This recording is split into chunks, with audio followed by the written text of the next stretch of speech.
Recently, a Goldman Sachs analyst had asked a question that sounds, that basically points out how our system is geared towards not healthcare, not taking care of people, not solving illnesses and coming up with cures, but with making giant corporations a lot of money. Now, the specific question was asked in the context of gene therapy. Now, gene therapy, of course, if you're unfamiliar, promises cures to many genetic disorders, things like hemophilia, blindness, and acquired diseases like Parkinson's disease, Huntington's disease, and even cancer or certain forms of cancer. So, look, these are devastating and debilitating diseases in which a lot of them are involve expensive, lifelong treatments, but no known cures. Now, gene therapy could possibly change that and end these terrible afflictions. Now, that would be great for humanity. However, it would apparently be bad for business. According to CNBC, Goldman Sachs analyst Salveen Richter had written a note to clients earlier this week asking, is curing patients a sustainable business model? Now think about that. Just think about how that question sounds. Is coming up with cures, to make people's lives better, obviously, and actually save their lives in a lot of circumstances, sustainable when it comes to business? Is it a good business model? Well, no. If you're only worried about profit, well, then of course you're not going to want to cure a disease because that is your profit center. And he goes on to point that out. He says the potential to deliver one-shot cures is one of the most attractive prospects of gene therapy, genetically engineered cell therapy, and gene editing. And that is true. However, such treatments offer a very different outlook with regard to recurring revenue versus chronic therapies, meaning that this is medication that you stay on for the rest of your life to try to manage that condition. Well, that medication costs money. So these companies are like, we would rather have a continuous revenue stream than actually solve the real underlying issue. Now, he says, while this proposition carries tremendous value for patients and society, it could represent a challenge for genome medicine developers looking for a sustained cash flow.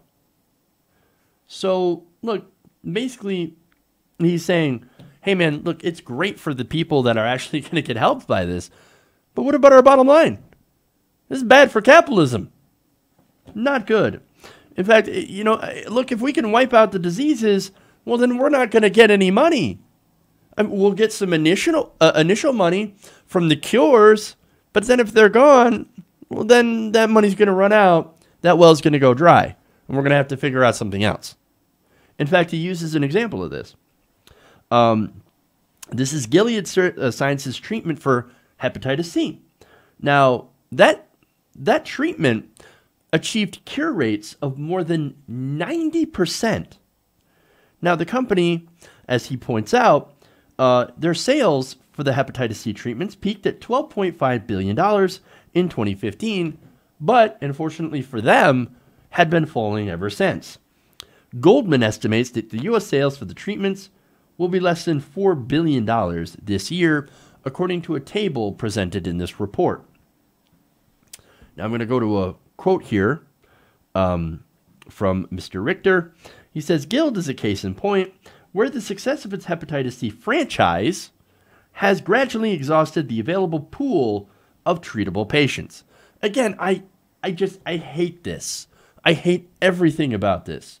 How they refer to this as a franchise. It's disgusting. It's gross. And look, man, we got to have a pool of treatable patients, or else we're not going to be able to make money. Now, he says, in the case of infectious diseases such as hepatitis C, curing existing patients also decreases the number of carriers able to transmit the virus to new patients. Thus, the incident pool also declines. So he's looking at that as if it's a bad thing. Well, if we cure it more and if less people have it, there's less people that can carry it and transmit it to other people. That means less potential customers. Oh, we can't have that. We can't have that.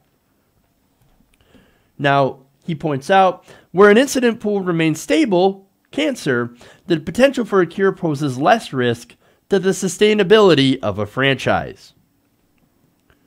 Look, understand how gross this is. They consider curing people as a bad thing because, oh man, we gotta have a sustainable franchise. This is gross.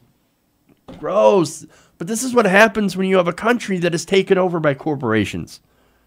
I mean, when you privatize healthcare and you privatize research and development for diseases, then you get companies that have a fiduciary responsibility to enrich their shareholders and CEOs that are less interested in solving problems and alleviating human suffering by making sure that they get that money for their shareholders by holding back progress.